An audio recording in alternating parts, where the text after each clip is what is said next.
I think this is the last time that I will see you guys that you are first year. The next na I see you siguro mga third year na kayo. Okay, so without any further ado, let's proceed with the lecture. I will do my best to go as slow and thorough as I can. Okay, but should you have any questions, feel free to ask them at the end of the lecture. And I will also be uploading a copy of this PowerPoint. Okay, so let's proceed with the lecture. Okay, so this is the lecture on the diencephalon. So basically what we will do is we will continue the anatomy of the central nervous system. So in this lecture, we'll cover the complete anatomy of the different parts of the diencephalon. Okay, all right. Okay, so the central nervous system consists of two parts. So we have the encephalon or the brain. Um, wait lang. So we have the encephalon or the brain, and then this is then further divided into specific parts, right? So this is the brain, and then the continuation is the spinal cord. But what we're going to talk about this afternoon is actually part of the brain or the encephalon. Okay, so if we take a look at it, okay, on this side, so the brain is further subdivided into specific parts. So we have here the brain stem, okay, which consists mainly of the medulla. We have the pons, and we have the midbrain or the mesencephalon. Yeah, midbrain or the mesencephalon. We have the cerebellum back here. Then we have the diencephalon. Okay? And then here we have the telencephalon. So we are looking at the brain on the side view. So this is a sagittal cut of the brain. Okay? Our focus in this lecture is going to be the diencephalon. Okay? So which is right here. So in this lecture, we're first going to talk about and we're going to look at the topography of the diencephalon.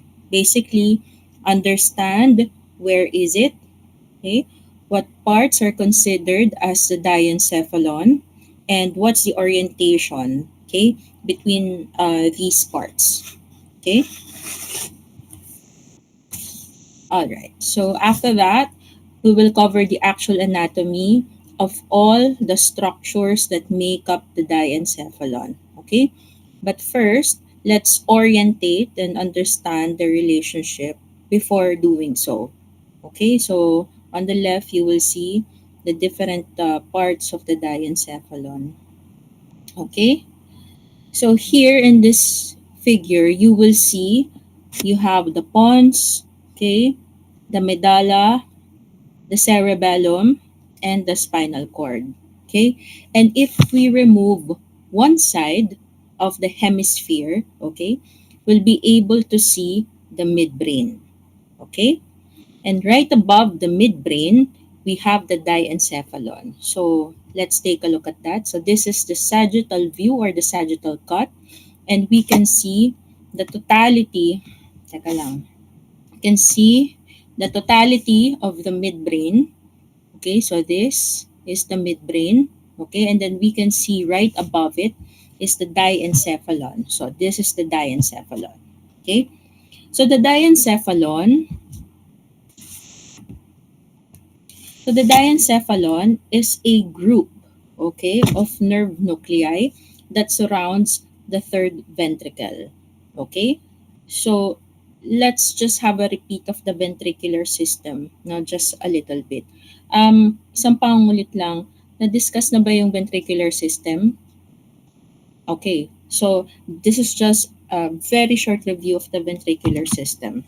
So I'm sure you remember the fourth ventricle, right? So if you are a cerebrospinal fluid, so you pass through the fourth ventricle, which continues down, which continues down the central canal and then continues upward as the aqueduct of the midbrain, which leads to the third ventricle. Okay? So again, the diencephalon surrounds the third ventricle. Okay? So, ayan. So, above the third ventricle, okay, on both or on either side, we have the lateral ventricles. Okay? So, the diencephalon surrounds the third ventricle. Okay, so this is the diencephalon. It surrounds the third ventricle, and its job is to connect the different parts, okay, of the brain or the telencephalon, okay, with what? With the brain stem. Okay, so it's like the post office of the brain. Okay, it's directing the signals to the appropriate or to the right place. Okay, so let's now remove the surrounding structures that are not significant to us, well, at the moment, and orientate around the diencephalon, the different parts of the diencephalon. Okay, so the diencephalon consists of five parts, okay, and that includes the thalamus, the epithalamus, the subthalamus, the metathalamus, and the hypothalamus. Okay, so this is an orientation scheme that may help you orientate yourself when you're studying the diencephalon. Okay, so we can start off here. Okay, so this is a rough drawing, okay, looking at the medulla, the pons, and the midbrain or the mesencephalon. Okay, it's also, you can also visualize the cerebellum. Okay, now let's say that this is you. This gremlin or I don't know, microorganism is you. Okay, just imagine yourself that this is you. Okay, a cute little figure that is swimming around the cerebrospinal fluid. Okay, and you're located within the fourth ventricle. Okay, now we are going to send you off for some adventure. Okay, doon sa ventricular system. So what happens is that you swim upwards, okay, up through the aqueduct of the midbrain until you get to the third ventricle. Okay? So from your standpoint right now, you are in the third ventricle. Now, when you look to your right and to your left, okay, you'll see the thalamus on either side of the third ventricle. Okay? So if we go back to our list, so look at the list on your upper right hand corner. So thalamus is our first stop. Okay, so let's just go ahead and put a check mark on there. Okay, now as a cute figure right here, you decide to turn around and swim to the very back of the third ventricle. Okay, where you'll notice a small pouch. Okay, that is hanging, okay, on the back like a tail, and that is called the pineal gland. Okay, and the pineal gland is attached on the back side here through the habenula. Okay, so all of these together form the epithalamus. Okay, so let's go ahead and put a check mark, okay, here as well. Next, now when you duck, okay, you kind of look inferiorly to the thalamus and you'll find the subthalamus. Okay? So this is another important component of the diencephalon. Then on the lateral sides of each thalamus, okay, you'll find two nuclei called the medial geniculate body and the lateral geniculate body. Okay? So these two nuclei are termed metathalamus, which is another significant part of the diencephalon. Okay? Now, you decide to turn around and swim forward to explore what's on the anterior side. Okay? And what you see, okay, on the anterior side is a bit surprising. Okay? You'll see gray matter surrounding the anterior portion of the third ventricle. Okay? And this area is termed the hypothalamus. Okay? And the hypothalamus is going to be more of an area, parang BGC, that structures are going to be a part of. Okay? Okay. Ano ba yung mga structures na yon? Like for example, the mammillary bodies. Okay? Then there are a bunch of hypothalamic nuclei, okay, around the area, around this area. Okay? Now, some of these nuclei have axons going down as the tuber cinerum, which form a stalk called the infundibulum that connects, okay, the infundibulum connects the posterior part of the pituitary gland, okay, to the hypothalamus.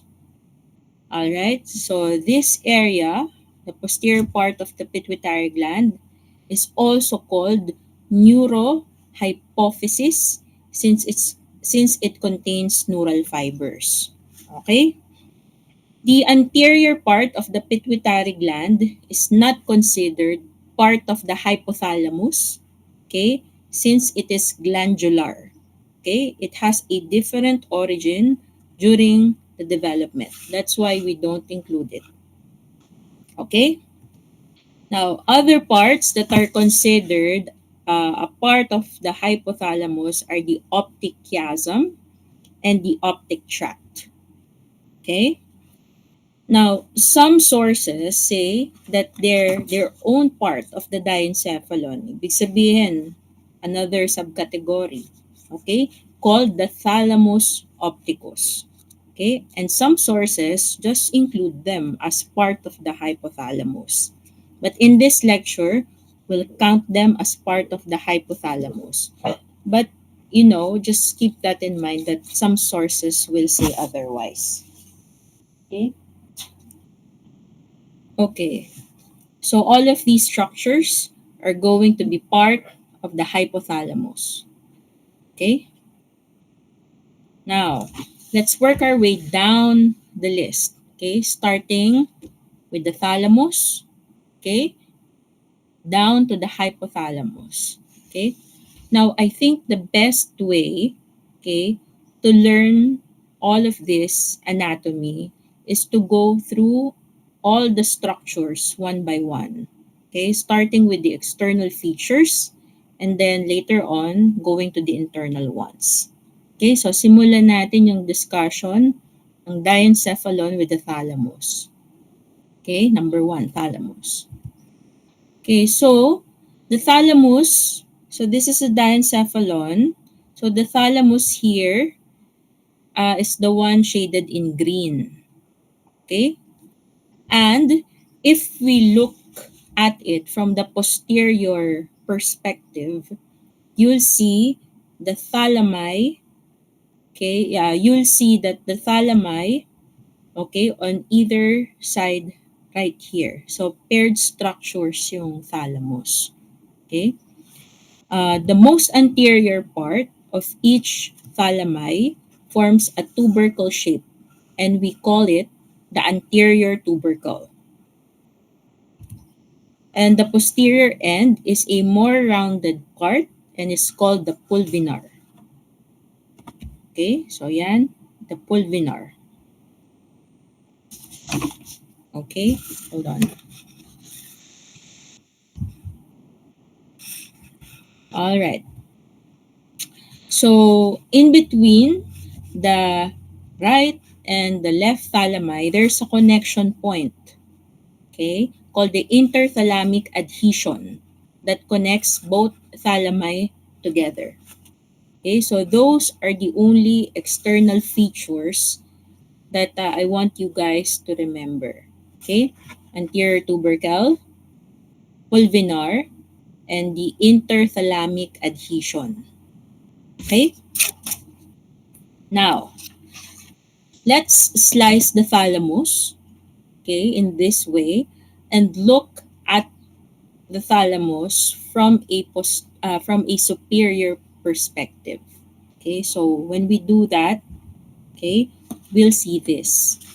Okay, so this is the thalamus. Okay, this egg-shaped structure is the thalamus. Okay, and it's divided into three different kinds of nuclear groups by this Y shaped structure. Now, this Y-shaped structure is called the internal medullary lamina. Sometimes it can be referred to as the medial medullary lamina. Okay? The nice thing to know about this internal medullary lamina is that it's actually a bunch of white matter. Okay? It's a matter structure. The second thing that's really noteworthy is that it separates the thalamus into three different groups. Okay? So let's talk about them. The first one that we're going to discuss is the anterior group of nuclei. Okay? That is located within the anterior tubercle. Okay? Then we have the medial group of nuclei and the lateral group of nuclei. Okay, so when you're learning about these structures, it can be quite confusing, no? Especially when you read your books and you got all these nuclei, you're like, what's going on? Okay, so I want you guys first to not panic and orient yourselves, okay? And focus on the very basic of neuroanatomy. Okay, so which is this one, so that you have a good ground or a good grasp of the basics of the thalamus. Okay, so we will discuss each nuclei one by one. Okay, let's do the anterior nuclei first. Okay, so the anterior nuclei, it is a part, okay, the anterior nuclei is a part of a circuit that is responsible for emotional episodic memory. What does that mean? Emotional episodic memory. That means, okay, that your ability to recall and mentally re-experience specific episode from your personal past. Okay, so this is the one that keeps you awake, okay, at night when your brain goes wandering off about awkward situations you've been in. Okay, and it can do that because it's a part of what is called the limbic system.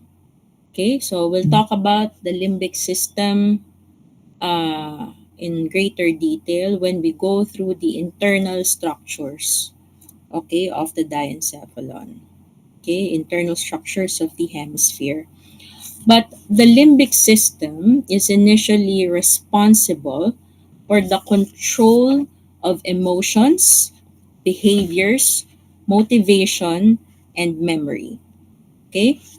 So it's a system that consists of several parts. And the ones or the parts that are involved with the anterior group of nuclei are the thalamus itself, okay, the hypothalamus, the amygdala, the hippocampus, the cingulate gyrus, and the fornix. So all of these structures are involved with the anterior nuclei of the thalamus. Let's see how. Okay? So, the mammillary body, which is a part of the hypothalamus, di ba? Sabi natin, mammillary body, part of the hypothalamus. Okay? It sends fibers, okay, to the anterior thalamic nuclei. Okay? From the anterior thalamic nuclei, they send axons to the cingulate gyrus. Okay? Now, the cingulate gyrus then sends axons downward and they eventually reach the hippocampus. Okay? Then, from the hippocampus, fibers through the fornix, okay, they send fibers that go to the fornix and then finish the circuit in the mammillary body again. Okay? So it looks like a cycle or a circuit. And this whole circuit is called the Papez circuit. Okay? So what's the fuzz with this Papez circuit? Okay, so this circuit basically gives you the ability to recall and re-experience past memory and emotional episodic memory. Like, can I give you another example? So, when you were, now that you're adults and you try to read your Facebook posts or social media posts when you were younger and you feel the cringe. Why did I say this or why did I post this? So the ability to re-experience an episode in the past, okay? You're able to do that because of this circuit, the Papez circuit, okay? Which is responsible for emotional episodic memory. Okay? All right. Next, we have the medial group nuclei. Okay, so nasa thalamus pa lang tayo, ha? So now we're discussing the other nuclei, which is the medial group of nuclei, or also called the medial dorsal nuclei. And what these nuclei do is that they relate the sensory input, motor input, and olfactory input with emotions. Okay? So, meaning it gives you the emotional aspect of smell or any sensory or motor input. Okay? And it is able to do that because it receives its fibers from the olfactory cortex, which is the area that perceives smell. Okay? It also receives input from the amygdala, okay, which is involved in fear, anxiety, aggression, and all of those kinds of emotions. Okay, so it will send its input to the medial dorsal nucleus. Okay, and then there's the hypothalamus. Okay, so all of these send their axons to the uh, thalamic nucleus. Okay, next. Okay, and once the medial dorsal nucleus, okay, receives all the emotions, it sends all those information, okay, to the prefrontal cortex, which is an area responsible for attention, personality, abstract thinking, and all of those things. Okay, so that's the purpose or that's the work of the medial dorsal nucleus. Okay, now let's go to the last one, the lateral group of nuclei. Okay, so it's this one. And the lateral group of nuclei is divided, okay, into a lateral dorsal row and a lateral ventral row. Okay, and all the way back here, okay, we have our pulvinar. Diba kanina sa external structures? Now, the lateral dorsal row, okay, the lateral dorsal row is further subdivided into two portions. Okay, it's divided into the lateral dorsal nuclei and the lateral posterior nuclei. Okay, so the lateral dorsal, lateral posterior, and pulvinar are mostly involved in visual and auditory senses. Okay? I'll show you in a bit when we talk about the medial geniculate body and the lateral geniculate body. So we'll just put this on hold. Okay? Pag-usapan natin naman yung katabi niya, which is the lateral ventral row. Okay?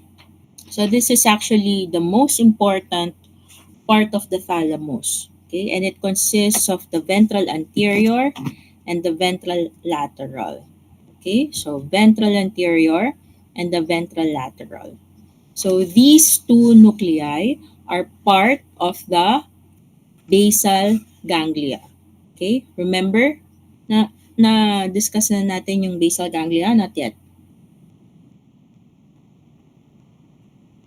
Not yet?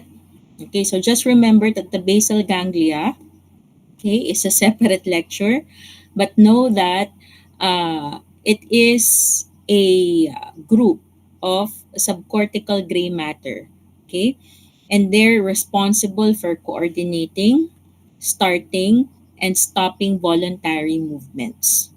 Okay, so ano ba yung composition ng basal ganglia? They include the caudate nucleus, the putamen, the globus pallidus, both externus and internus, the thalamus, but not the whole thalamus, only the ventral anterior and the ventral lateral group of nuclei are going to be a part of the basal ganglia. Ito lang, guys. Okay? So that is why they are special. Okay? The last ones are the subthalamic nucleus and the substantia nigra of the midbrain. So lahat ng ito, they comprise the basal ganglia. Okay? So, if we take all the structures of the basal ganglia and group them all together, we'll see that the ventral anterior and the ventral lateral nuclei are also going to be responsible for initiation and planning of movement. Okay? All right. So it's also responsible for initiation and planning, okay, of the movement. Okay, and it does that, okay, by the basal ganglia structures, the ones we've enumerated a while ago, receiving impulses from the primary motor cortex. Okay, so impulses within the basal ganglia are going to go through, okay, the ventral anterior and the ventral lateral nuclei. Okay, and it's going to be so these two, the ventral anterior and the ventral lateral nuclei, which are then going to end up back towards the primary motor cortex here for better planning, for initiation of the movement. Okay. Another thing that is kind of special for the ventrolateral, in addition to being part of the basal ganglia, is the cerebellum. Okay. The cerebellum is involved in receiving information about proprioception. Okay, ano ba yung proprioception? Proprioception meaning it receives information from about your position, okay, of your muscles, your position of your tendons, your positions of your joints and the ligaments. Okay, so it's receiving all that information through the spinocerebellar tract and the external arcuate fibers. Okay? It also receives information from the inner ear. Okay, so you know the vestibular system, okay, which is involved in balance. Okay, so that's also all that information is also processed, relayed, okay, through this nuclei. Okay, so the cerebellum receives information, okay, through the inner ear, through the vestibulocerebellar tract. Okay, that is actually the basis of our equilibrium. Okay, it also receives pre-planned motor plan, okay, through the corticopontocerebellar tract, which, remember, either goes to the red nucleus and then down as the rubrospinal tract, or it ascends back up through the thalamus. Okay? Specifically, saan pupunta sa thalamus? Sa ventral lateral nucleus. Okay? So the cerebellum receives all of that information. Okay? Our balance or proprioception, the motor plan, and all of those things. Okay? And then it sends it to the thalamus, and then the signals are sent back up to the cerebral cortex. Okay? Question. What area of the cerebral cortex exactly pumupunta yung fibers? Okay? The answer is the primary motor cortex. Kasi nga 'di ba, uh it will affect movement or planning. Okay? So it's a very controlled process, and all of this is just to move a finger or a limb. Okay? All right. So the last two nuclei are the posterolateral nucleus, abbreviated as PPL. Okay, so this one. Okay. Now, ang trabaho naman nito is that it receives sensory information, okay, for the trunk and the limb. And these tracts originate from the gracilis fasciculus, GF, and the coniatus fasciculus, CF. They are responsible for epicritic sensibility, proprioception, and mechanoreceptors like touch and vibration. Okay? They will ascend as the medial lemniscus, okay, and go to the VPL nucleus to be directed toward the somatosensory cortex. Okay? Another tract it receives input from is the spinothalamic tract. Okay, so kanina, puro motor ang pinag-uusapan natin, motor information na ipoproseso sa thalamus. Ngayon, sensory information naman ang pupunta sa thalamus para ma-process. Okay, so another tract, isang pathway para mangyari yon is through the spinothalamic tract. Okay?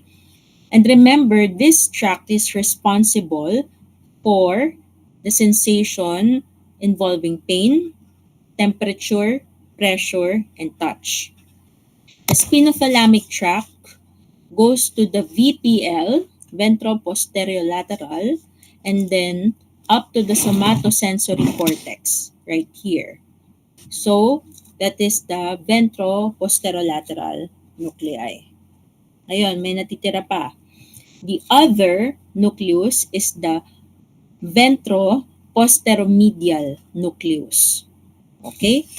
Or abbreviated as VPM. These nuclei are also sensory nuclei, and they receive sensory information. Kanina, kung ang sensory information galing sa trunk and sa limbs, ngayon ang sensory information is galing from the face. Okay? As well as information from gustation or the sense of taste. Okay? It receives its senses from the trigeminal nerve. Okay? Through the trigeminal lemniscus. Okay? About information about what? About proprioception, about pain, touch, all of those things located naman sa facial region. Okay? The other sensation that is being processed sa thalamus, specifically sa ventroposteromedial, is the one that is gustation or taste. Okay? You know there are specific cranial nerves responsible for the sense of taste. And these are the facial nerve, glossopharyngeal nerve, and the vagus nerve. Okay? All the information na nakolekta ng nerves na to okay, will be sent to the ventroposteromedial or VPM nucleus. Okay? And then from the ventroposteromedial, okay, nuclei, they will give off axons toward the primary sensory cortex. Okay, so lahat ng mga naprosesong impormasyon dito sa thalamus, okay, specifically sa BPM, ipapadala na ngayon sa brain. Which part of the brain? The primary sensory cortex. Okay? So now, that's the thalamus, okay, in a nutshell. Okay? That's seen from this view. Okay? Okay. So from this view, we can now talk about the next part of the diencephalon, which is the metathalamus. Okay? So the metathalamus, okay, remember kanina we already touched on the medial geniculate body and the lateral geniculate body. So ano ba yon? So the medial geniculate body is associated with what? Sensory. It's associated with hearing. Okay? So it's actually part of the auditory pathway. Okay? So this pathway starts around the cochlea of the inner ear, okay, which converts hearing into nerve signals through the hair cells of the ear. From here, okay, these nerve signals are sent through the cochlear nerve to the cochlear nuclei, okay, located in the pons. The cochlear nuclei will then cross, okay, the cochlear nuclei will then cross to the other side.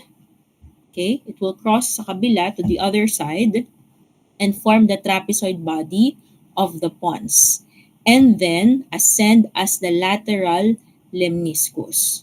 Okay, going to the inferior colliculi and then through the brachium of the inferior colliculus. Okay, so the axons will reach the medial geniculate body, okay, and then reach the primary auditory cortex, which is located at the superior temporal gyrus. Okay, so that is the medial geniculate body associated with hearing. Now, the lateral geniculate body, so kung medial geniculate is to hearing, lateral geniculate is to vision. Okay, it's related to vision. Okay, so it's associated with the visual pathway.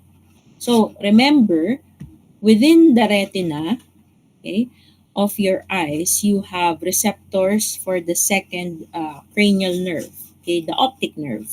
Okay, the fibers of the optic nerve, okay, will go back, okay, go posterior, and then half of the fibers will cross and form the optic chiasm.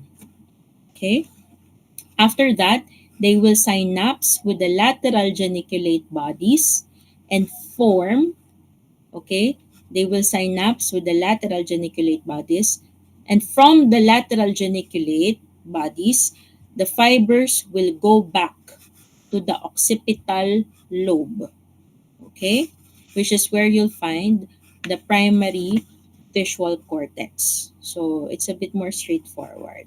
Now, when they go to the cortex, that is when you are consciously aware of the things you see around you.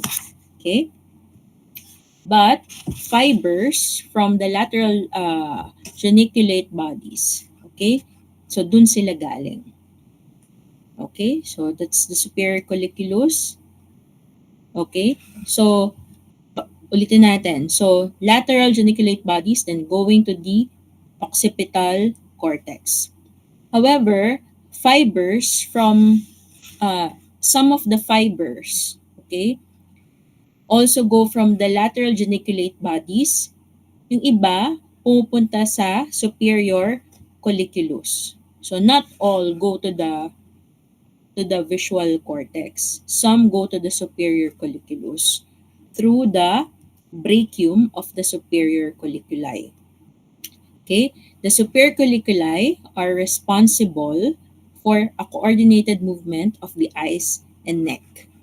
Okay? So that's why we're able to position our neck based on what we see, because some fibers, okay, go to the superior colliculus through the brachium of the superior colliculus, so that we can move our necks accordingly based on what we see. And it's able to do that through the tectospinal tract. Yun yung tawag sa pathway na yon, which sends motor impulses for the eyes and the neck muscles. Okay, so the superior and the inferior colliculus, they are both responsible for the reflexive movement of the head and neck through visual and hearing stimulus, but more of visual. Okay? Now, okay, remember we talked about the pulvinar, diba? And the lateral posterior and the lateral dorsal nucleus.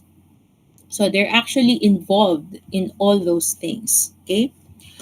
But the pulvinar specifically, or especially, okay, the pulvinar most especially will receive fibers from the medial geniculate body, and it will also receive fibers from the lateral geniculate body, about uh, one for hearing and one for vision, okay, as well as from the superior colliculus for reflexive movement of the head through visual stimulus, and inferior colliculus for the reflexive movement of the head through auditory stimulus. Lahat ng mga information okay, na ito pumupunta sa pulvinar. Okay? Anong ginagawa ng pulvinar sa mga information na to? The pulvinar sends all the information to the tertiary areas in the brain, okay, which gives you the possibility, okay, to take past experiences. Okay, let's say someone's face, okay, or maybe even a flower or a facial expression. That is why sometimes when we see people, parang magaan yung loob natin sa kanila, or mabigat yung loob natin sa kanila, or this object for us seem familiar or seem weird because we draw information, okay, from our past experiences through the processes collected by the medial geniculate, lateral geniculate, superior and inferior colliculus as processed in the pulvinar. Okay? So that's uh, how to explain bakit parang may ganong sensation na, you know, it's familiar, that you've seen this before, or medyo you have a certain emotion elicited when you see a person or an object or a facial expression. Okay? All right. So let's say someone's face like this. So it helps with recognition. It gives meaning to the image that you're seeing. Okay? That is what the pulvinar is responsible for. Okay? Taking all of that information and sending them to association areas, okay, or the tertiary and secondary areas of the brain. Okay? So that is, in essence, the metathalamus. Okay? So let's move on. So basically, pag sinabing metathalamus, we're just pertaining to the medial and the lateral geniculate bodies. Okay? The next one on our list is the epithalamus. Okay? So let's go back to this image. Okay? So we're already familiar with the thalamus, yung green shaded structure.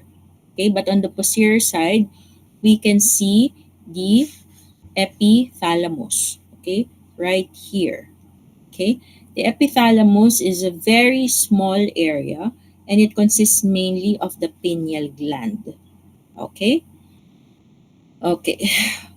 And the pineal gland mainly produces one of the most important hormones in our body.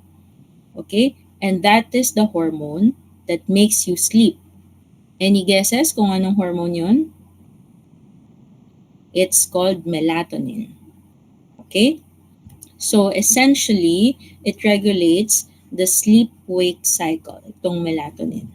Okay? The pineal gland is attached to the posterior part of the thalamus. Okay, on either side of the pineal gland, you'll see a triangular, okay, uh, shape or triangular-like structure called the habenular trigone. What is the habenular trigone? The habenular trigone is mainly white matter that contains some habenular nuclei, which are considered to be part of the limbic system. Okay, so which is white matter. Now, between the habenular triangle, okay, we'll find, so sa pagitan ng habenular triangle, we'll find the habenular commissure, okay, which connects both habenular trigones together. Okay, so which is also a white matter. Parang corpus callosum, di ba? White matter. Mainly a connector of the left and the right hemisphere. Okay, and you'll also find the posterior commissure here as well. So in essence, guys, that is the epithalamus. Okay, now fourth to the last part of the diencephalon. Okay, so that's so all of this, that's the epithalamus. Next, we have the subthalamus, okay? They're called subthalamus kasi kung ito yung thalamus on coronal view, ito yung subthalamus. Okay, nasa ilalim siya ng thalamus. So, under the thalamus. Okay? So, this is the thalamus, this is the subthalamus, or also known as the subthalamic nuclei. Okay? And the subthalamus is essentially a part of the basal ganglia. Okay? So all of other structures of the basal ganglia, they will work together with the subthalamus to help start a movement, stop a movement, and coordinate voluntary movement. Okay? So that is for the subthalamus. Okay? So these are kanina yung in-enumerate natin, the other parts of the basal ganglia. Okay? So guys, just to clarify, basal ganglia, it's like sex bomb, no? Pero pag sinabi nating or bini, pero pag sinabi nating Jopay, Rochelle, okay, yun yung mga caudate putamen. But the group is called basal ganglia. Kaya natin siya dinidiscuss, itong basal ganglia. Kasi one of the members of the basal ganglia, subthalamus, is member of the diencephalon. It's part of the diencephalon. Okay? So let's now do the last part of the diencephalon, which is the structure you'll find around the anterior portion of the third ventricle. It's called the hypothalamus. Okay? What I want you guys to understand more rather than going into the detailed anatomy. So parang yung hypothalamus, it's like an area like BGC. And from BGC or from the hypothalamus, there are different areas that are part of it. Okay, the structures that are important. Okay, so what's important to know that the hypothalamus is more of an area. Okay, that's made up of different parts or different nuclei, and it has some external parts that are considered part of the hypothalamus. Okay, example. Remember the optic pathway. So it has the optic chiasm and the optic tracts. Both of these, okay, external, nasa labas siya, but both of these are considered part of the hypothalamus. As mentioned earlier, some sources mention that these are separate parts of the diencephalon, okay, and they are called the thalamus opticus. Okay, but here we just clump it as part of the hypothalamus. Okay, so if you look at the diencephalon, okay, from the anterior harap perspective, we'll see that the red structure, okay, the one in red, okay, that is the hypothalamus, okay, and the one in yellow is the optic tract and the optic chiasm. Okay, so most anterior. Now, the other part of the hypothalamus is going to be the mammillary body. Okay, so this structure at the back, okay, the mammillary body. Okay, and they're responsible, again, saan natin ulit na-discuss yung mammillary body? It's responsible for emotional episodic memory, as mentioned kanina, di ba? And as well as reflexes associated with olfaction. Okay, remember earlier when we went through the this one, the Papez circuit associated with the anterior nuclei of the thalamus. Okay, so here we have the thalamus, we have the hypothalamus, okay, the amygdala, the hippocampus, cingulate gyrus, and the fornix. Ito guys, itong mga structures na to, including the thalamus, but not all of it, okay? Just a part of it. They're part of the Papez circuit. Okay? So ito kanina yung sinabi natin, the reason why we're able to re-experience past emotions. Okay? So, ang ano dyan, ang pinaka-common denominator natin is the mammillary body. Okay, the mammillary body will send axons to the anterior nuclei of the thalamus, which will send, okay, its fibers to the cingulate gyrus, and then to the hippocampal area, okay, then to the fornix, okay, and then back to the mammillary body, okay, and this circuit, okay, is called the Papez circuit, which is responsible for emotional episodic memory, which is an emotional reaction to a past memory. So that's for the mammillary bodies. Okay. Other things that we'll find in the hypothalamus are these hypothalamic nuclei. Okay. So there are many nuclei in the hypothalamus. Okay.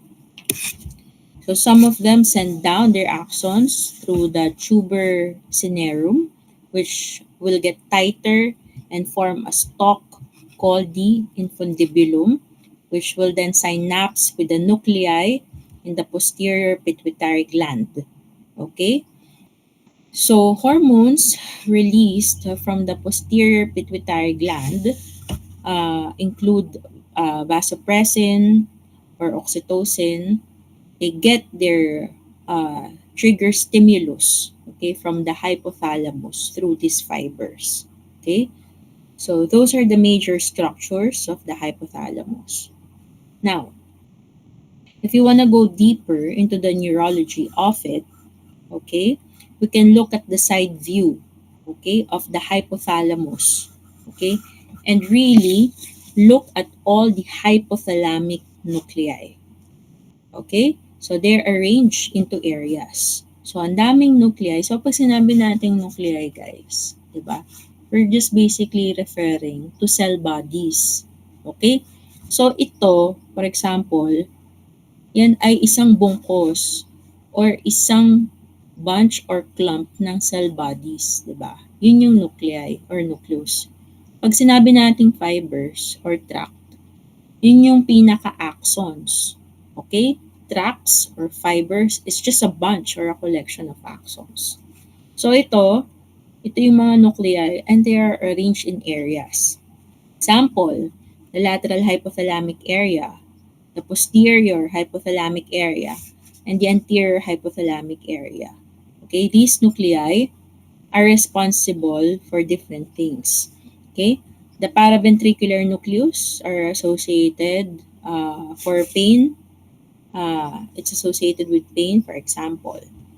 Okay, the preoptic nucleus, it decreases the heart rate and the blood pressure. Okay, among other things.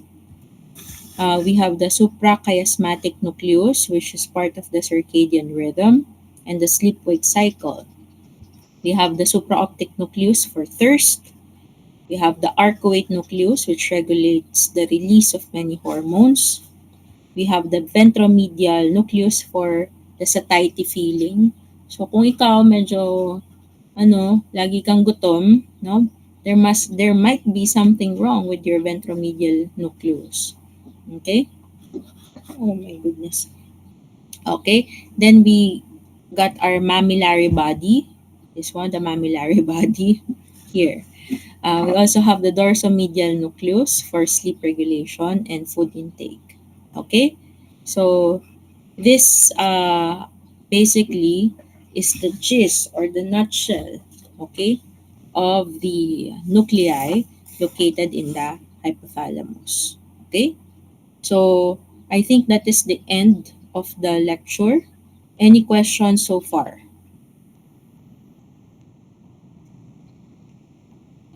Okay. So just a quick review, okay?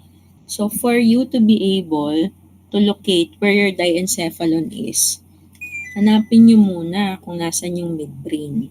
Okay? Because once you find the midbrain, especially on sagittal view or in this side view, tignan nyo lang yung structure on top of it. Then you'll be able to access or identify your diencephalon. Okay? So for the gross dissection, for example, okay, we take a look at the brain, okay?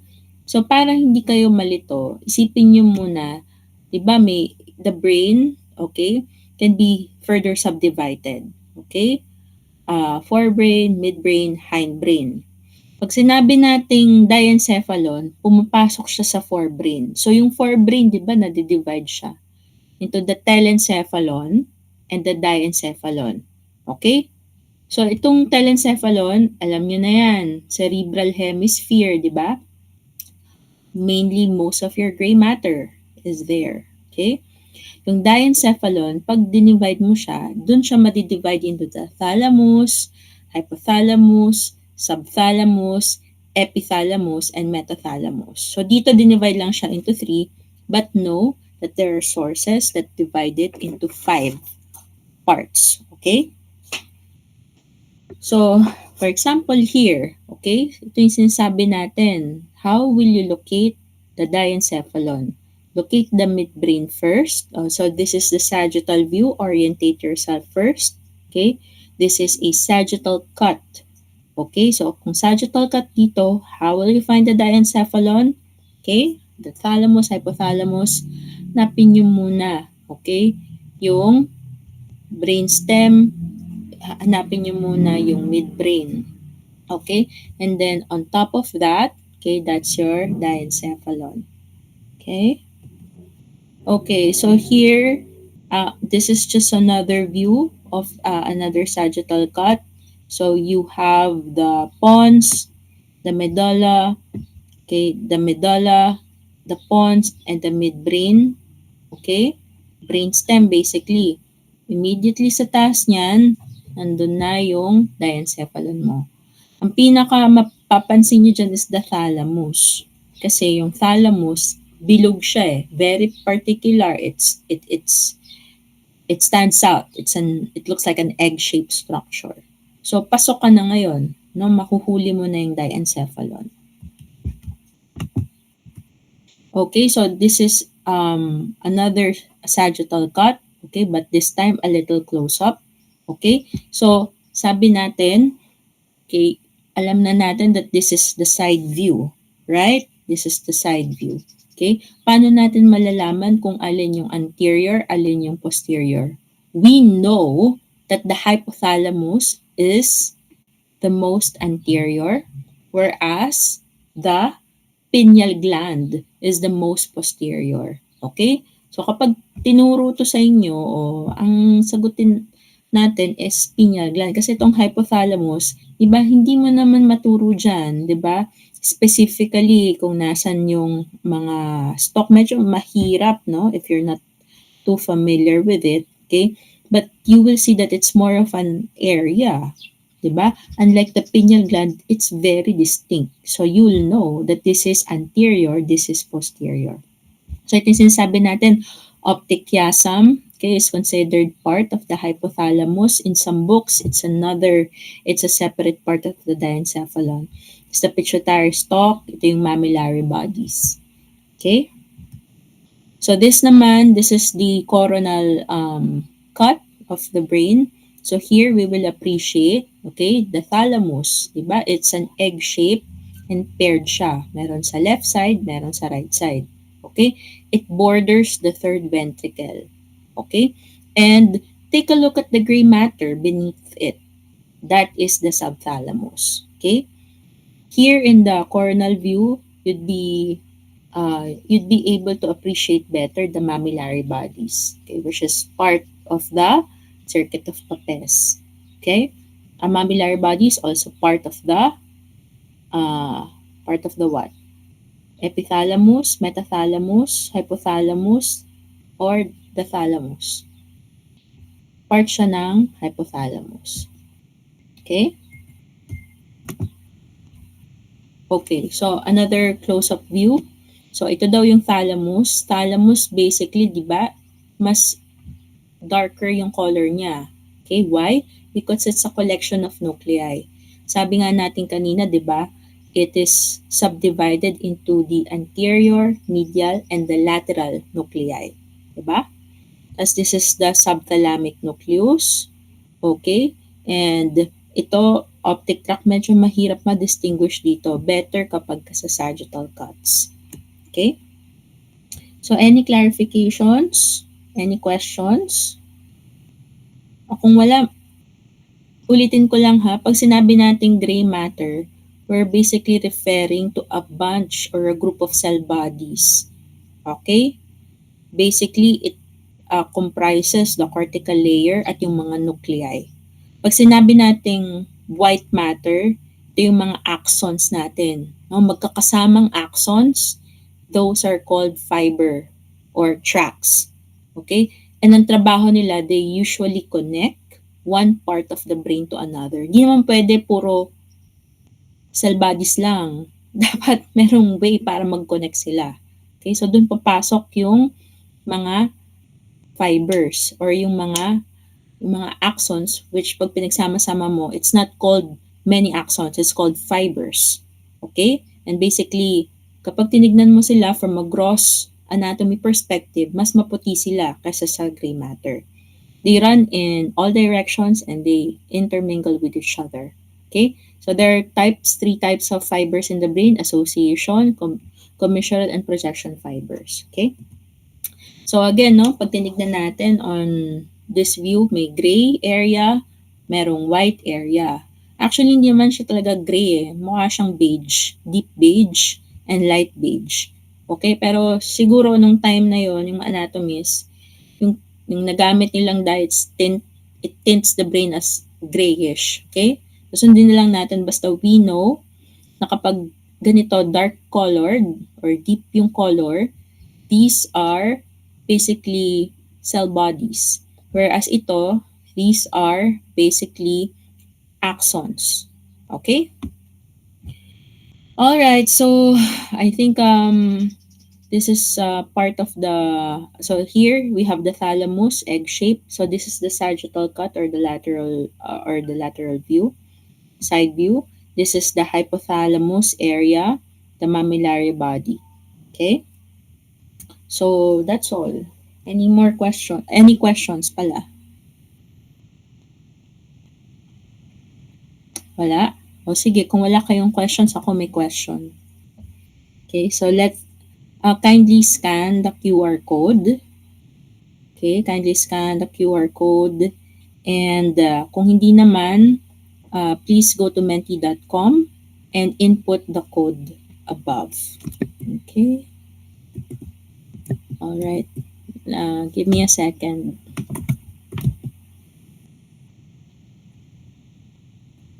All right. Okay.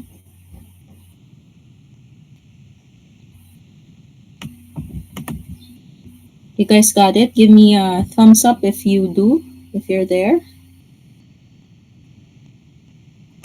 Okay.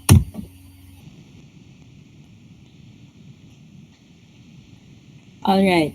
So my first question, from 0 lowest to 10 highest, how confident are you in taking this evaluation? Be honest. And don't worry, I wouldn't know kung sino kayo. Sino yung sumagot? This is an anonymous evaluation. So, how confident are you? For example, if you're, you're gonna be evaluated based on the lecture.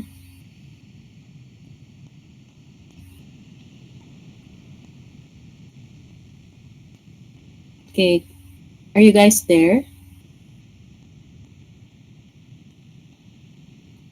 Hold on. Let me just try.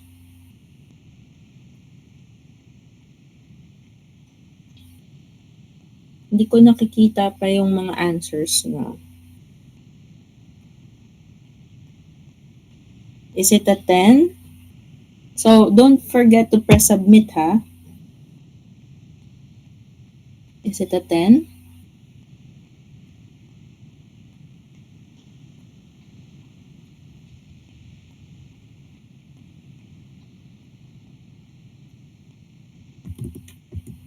So, in Menti na, ha? Hindi maka-join. Can you please go to menti.com?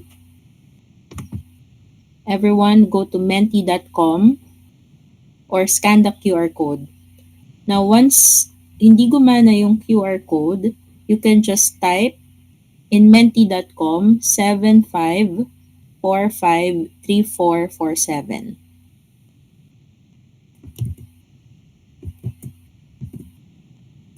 Waiting for host to start the quiz.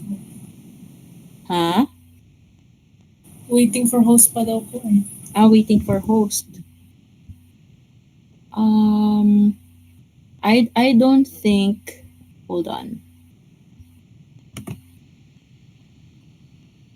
Let me just try again. Baka the problem is on my part. Okay.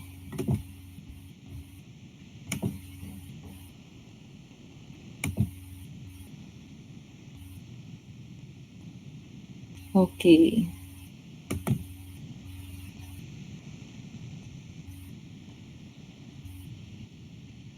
You guys can see?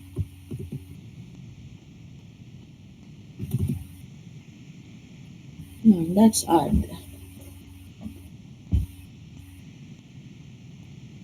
No?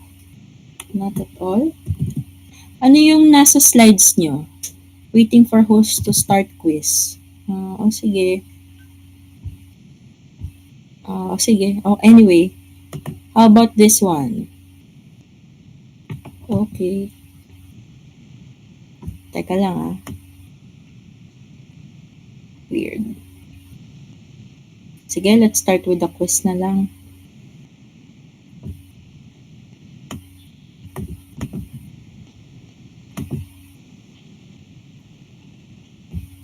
Okay.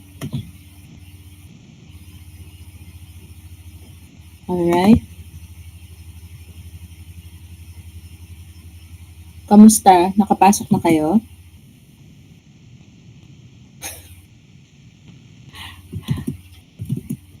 Not yet. This is so odd. Teka lang.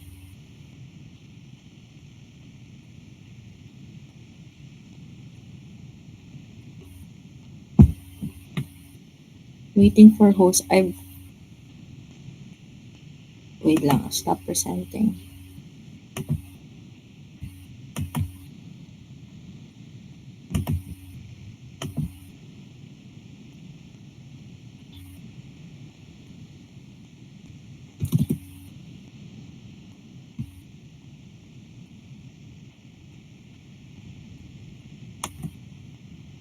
Okay, anyway. Can you guys screenshot yung screen nyo and then send here sa Google Classroom kung ano yung nakikita nyo so that I can figure out which part tayo nagkakaroon ng difficulty.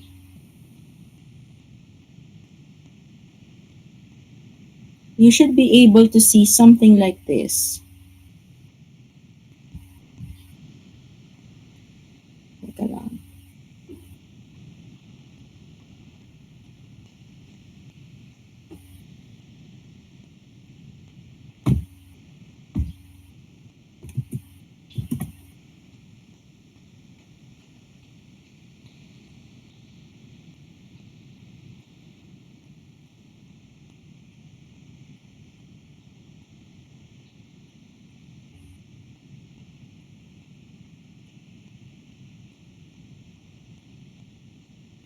Okay, sige.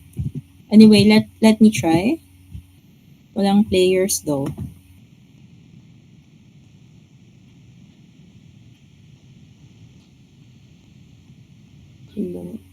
So, are you seeing reload? Parang ganon? Yes? Okay. Sige.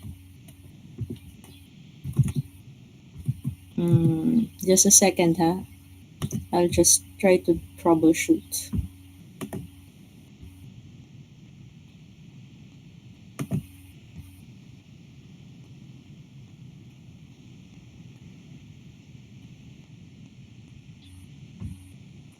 Okay.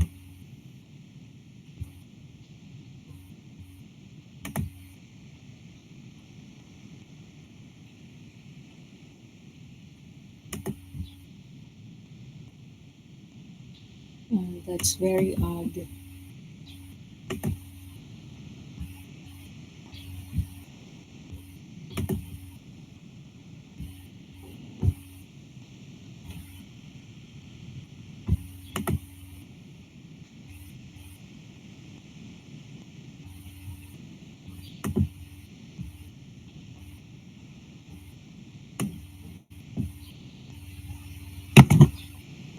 Sige, hold on. Last try.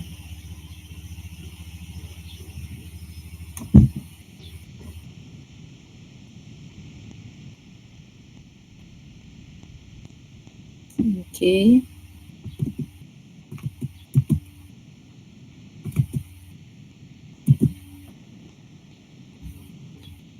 Alright. Parang nag-work naman siya sa akin. Hindi ko lang sure kung bakit hindi nag-work sa inyo.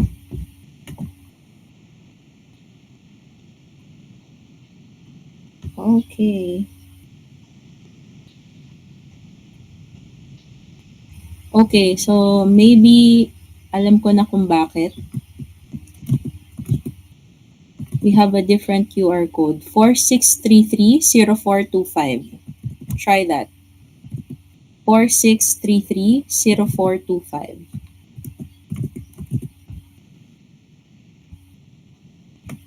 Alright. Okay, finally, nag-work siya. Okay. Sige, let me just, okay, crop, join quiz. Alright. Wait lang ha. Let me try. So, kindly remember 46330425.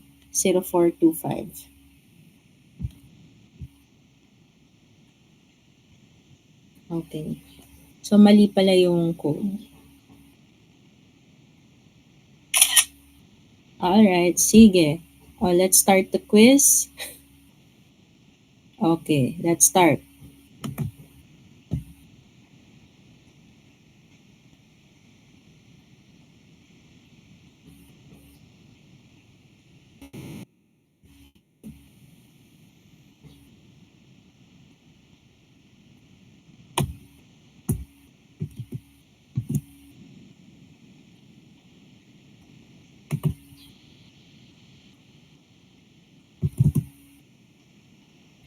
Okay, so the diencephalon surrounds which ventricular structure? Okay, 20 of you answered third ventricle. Let's see if that's the correct answer. Correct. The answer is letter C. The diencephalon is a group of nuclei surrounding the third ventricle. Okay, so kanina, di ba, dun sa sagittal cut, kitang-kita natin na surrounding third ventricle, even in the coronal cut. Okay, very good. Majority of you got it correct. Okay, ready? Okay.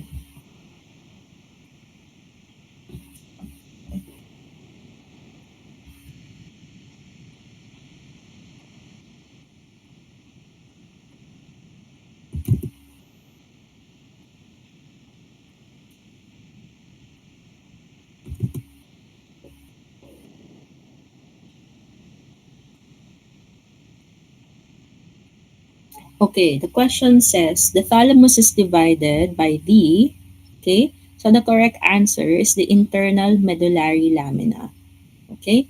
So, the internal medullary lamina, naalala nyo yung Y-shaped structure? It's actually a white matter that divides the thalamus into three parts: anterior, medial, and lateral nuclei. Very good.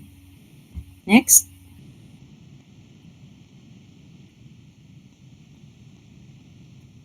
Okay.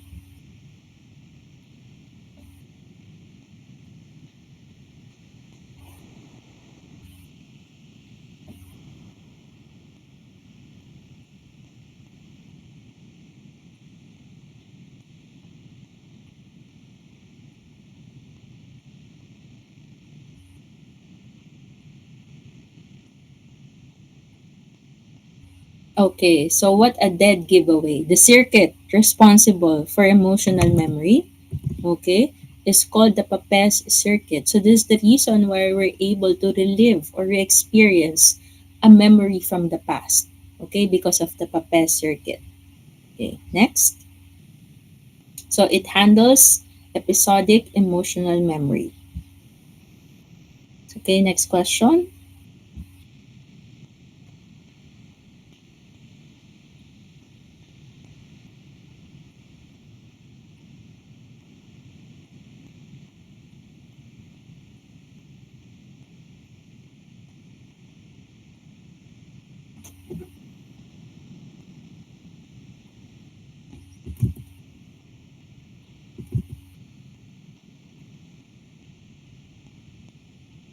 All right. Okay, the medial geniculate body is for, the correct answer is hearing. So tatandaan that medial geniculate body is for hearing, part of auditory pathway. Lateral geniculate body is for vision, visual pathway. Okay, most of you got it correct. Good.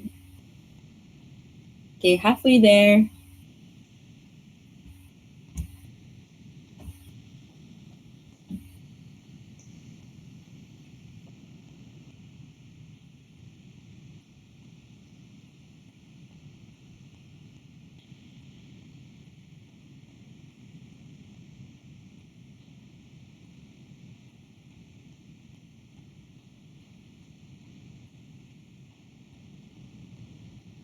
Okay, a question asks, the visual cortex is located in which lobe? Is it frontal, temporal, occipital, and parietal? The correct answer is the occipital lobe. So, di ba dun nga ibababa ng geniculate, lateral geniculate yung information. Okay, but not all pumupunta sa occipital cortex. Yung iba pumupunta sa superior and inferior colliculi. Okay, good. The occipital lobe is the final visual processing area. Okay, number 6.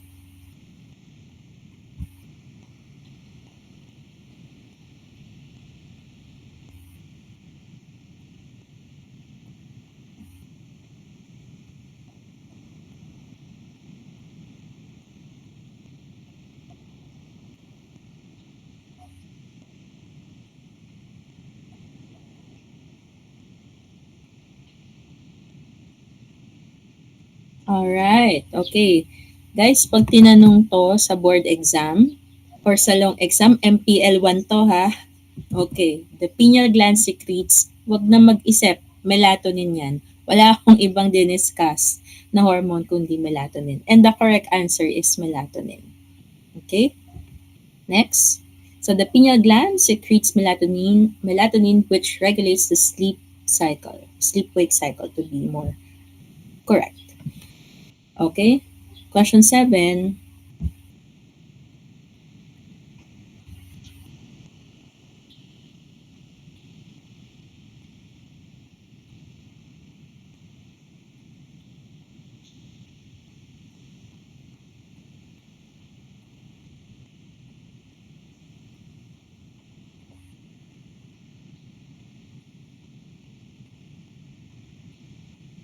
Okay, the hypothalamus surrounds which part of the third ventricle? Kayo naman, nilansi ko lang kayo.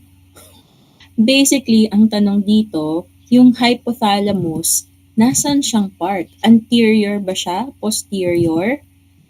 Inferior? or lateral? So the correct answer is anterior. Diba dun sa side view, pag sinabi nating pinakapuwet, pinakadulo, pineal gland yun, right? Pag sinabi nating pinakaharap, hypothalamus yun. Okay, so this is just one way of asking, saan ba located ang hypothalamus? It's located most anteriorly ng diencephalon. Okay, so wag papalito. Hypothalamus sits at the most anterior part of the diencephalon. Okay, so last 3 questions.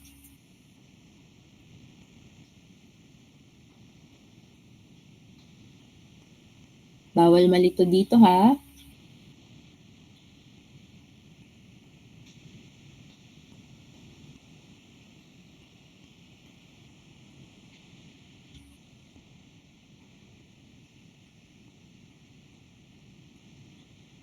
Alright, how many major parts comprise the diencephalon? Sabi ko na malilito kayo. Pag sinabi nating diencephalon, dinivide siya sa 5. Thalamus, di ba? Ano sunod? Epithalamus, metathalamus, hypothalamus, 'di ba? At saka metathalamus. So divided siya into 5 parts. Okay? So it's not so basically ilang parts ang nagko-comprise ng diencephalon? Yun yung tinatanong dito. At ang correct answer is 5. Okay? But okay, majority of you got it correct. Okay, so thalamus, epi, sub, meta, and hypothalamus. Those are the 5 parts of the diencephalon. Okay, and I think this is second to the last pala. Second to the last. Okay.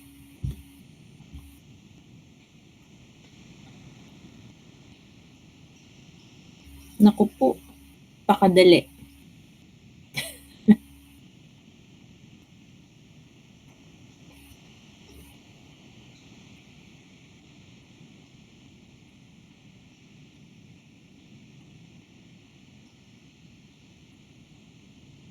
Okay, so the posterior projection of the thalamus is called, ang tanong dito, yung thalamus, okay, may pinakapuwet, posterior portion.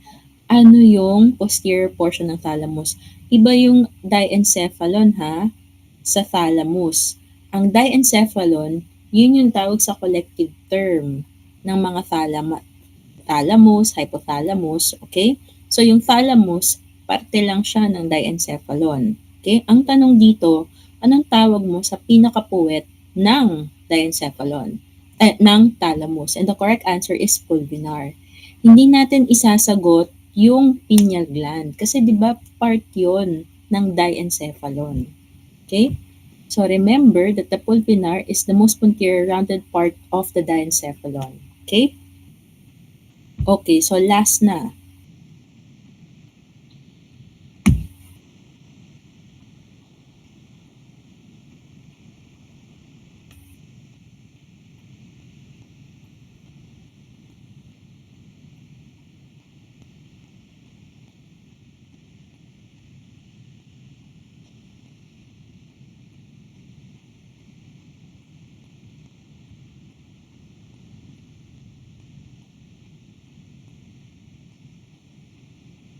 Okay guys, we're almost there.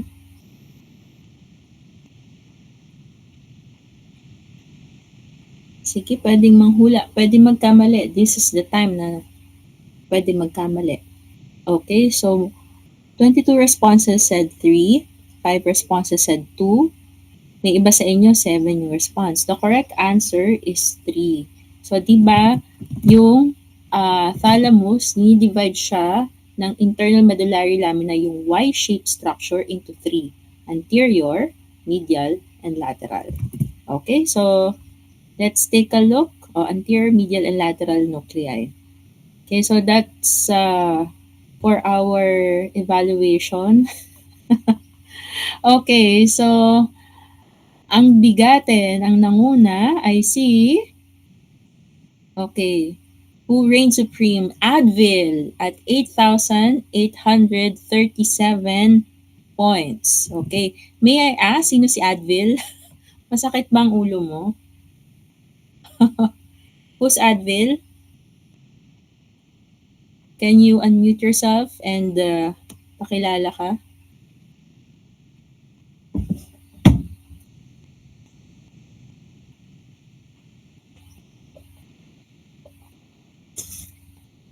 You don't want the price, Advil? Sino si Advil? Anyone? Sandra There's a po. price. Sino si Advil? Okay, Bianca Maria Elvira Santos. Ikaw si Advil? Yes po. Okay. So can you please DM me your GCash number for your price? Okay po to. Okay, thank you. So I think that's I think the end of my lecture, I think. Hold on, meron pa ba? Wala na yata. Okay, so the other name for the pineal gland is the epithalamus, which is just a part of the diencephalon. Okay. Sorry, nakikita niyo ba? No. Stop presenting. Let me just share my last few slides. I think it's this one. Okay. Yan. Okay. The subthalamic nuclei is part of the what? Subthalamic nuclei is part of the subthalamus. Okay. It divides the thalamus into three regions. It's the internal medullary lamina. Okay, tandaan natin to ha. So pag sinabing thalamus lang, internal medullary lamina yung nagdi-divide, yun yung anterior, medial, and lateral. Pag sinabing diencephalon, yun yung thalamus, epithalamus, metathalamus, subthalamus, and hypothalamus. The paraventricular nuclei is part of the hypothalamus. True or false? Heart pag true, thumbs down pag false. The paraventricular nuclei is part of the hypothalamus. The correct answer is true. Diba isa siya dun sa mga nuclei? Okay, tatandaan natin to, paraventricular nuclei. Okay, so what part of in gross anatomy, the structure pointed by the blue arrow is the, what is that?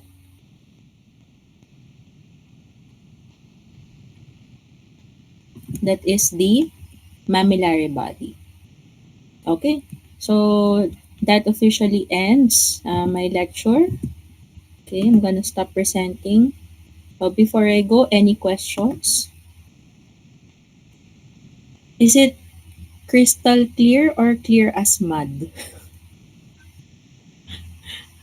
Sige. So kung wala na kayong tanong, I will let you go early para makapag-rest kayo or you can do your thing. Bianca, Advil, can you message me? Hindi ko pa nare-receive yung text message mo. Okay po daw. Okay. How will you message me? Sa groups? Or you could